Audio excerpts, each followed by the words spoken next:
Ryan, I've known you for quite a long time now. You've been doing Kaleo with us for years. When did you start? You were in what grade? Fourth grade. And what was that performance? Do you remember? It was Turkey Trot. It was yes, the Thanksgiving performance, trot. yes. What was your first time doing Kaleo like? I was obviously a little nervous, but when I heard that I got the singing solo, I was like, what? There's no way, I got it. And I was so excited for it. I remember going on stage and not feeling nervous at all, just feeling super comfortable on the stage, even though there was so many people in the crowd, and I was like, this is so fun, and I just had fun with it. Come on, let's turkey trot. Let's get it while it's hot. This dance is really fun. I don't think there was any pressure of being perfect. I don't think I felt any of that. It was just more of a fun time for me to express what I love doing. You know, you mentioned that when you came, you just kind of felt comfortable. Can you talk about what Kaleo is like as far as feeling like you belong, the community part of it? Yes.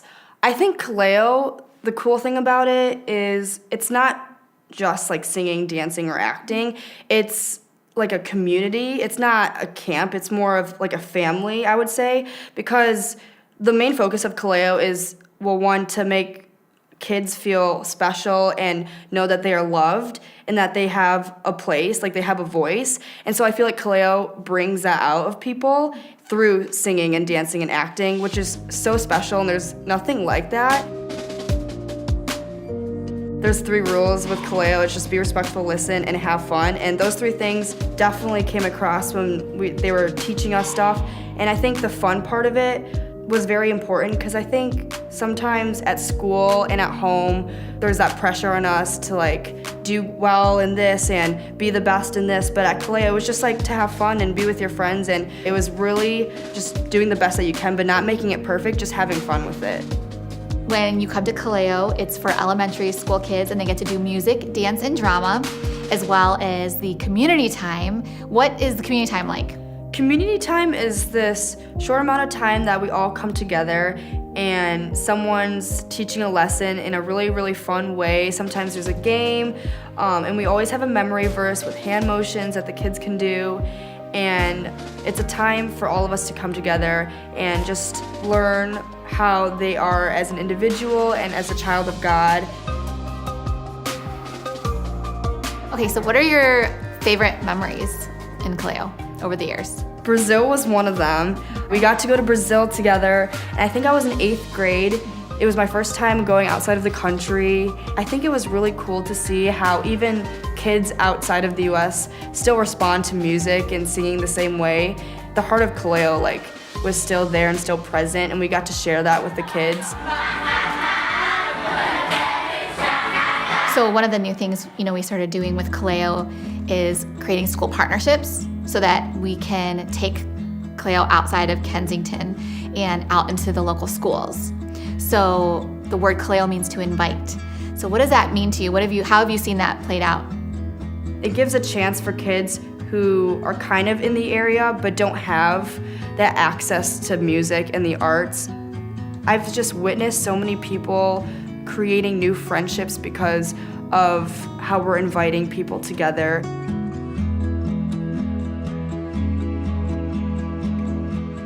One of the things we value in Kaleo, obviously, is leadership and drawing that out in children so that they can see themselves as a leader among their peers at school or in their families or neighborhoods. Is that something that you feel you got from this program? Yes, for sure. I think, because I was only in Kaleo for 2 years, and I was really involved with it after being a K-crew and now being a teacher. I think my leadership skills definitely started in Kaleo, because I remember the impact it made on me and how much I enjoyed it.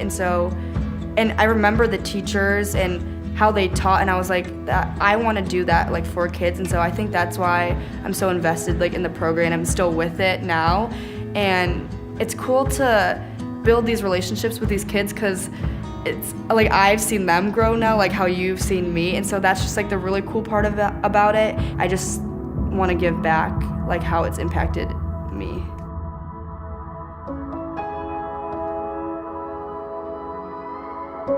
This remarkable arts Jesus movement has taken place in the lives of kids. It's grown from Kensington campuses into under-resourced communities, into elementary schools all over the area, and it's starting to expand even beyond that. And everywhere you see it happening, it's like Jesus is alive. He's alive in the lives of people, adults that are leading, kids that are learning, kids that are doing far more than they ever imagined that they can do.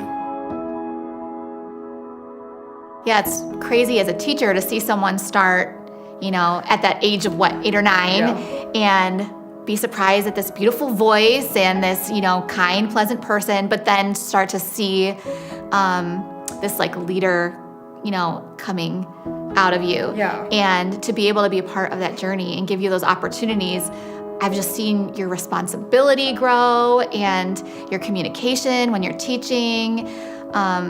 And it's just been so fun just to see every opportunity you're given, you just kind of take it and are so beyond your years because you really do embrace each moment. So it's fun to see. I don't know if there's ever been a time where the next generation is longing more for a deeper blessing. Like to know that their identity is not rooted in superficial things like fashion or temporary achievements, but that their worth is really planted in the nature of God's love and Jesus Christ's care for them. And so when I see a whole army of Kensington people pouring into the lives of the next generation, it gives me hope that people will know they're valued, and not only that they're valued, but that they're going to pass that value on to generation upon generation. So when you make a year-end Christmas gift to Kensington, you have an opportunity to pass something on of substance to the next generation that cultural trends can't take away, superficial promises can't rob you from, but it's a gift to say, no, you're valuable because Jesus Christ is alive. He loves you, and he's made you a person with great potential and great value. And so you learn that and you know that, and then you give that to the next generation. Let's invest to see God do that in generations to come.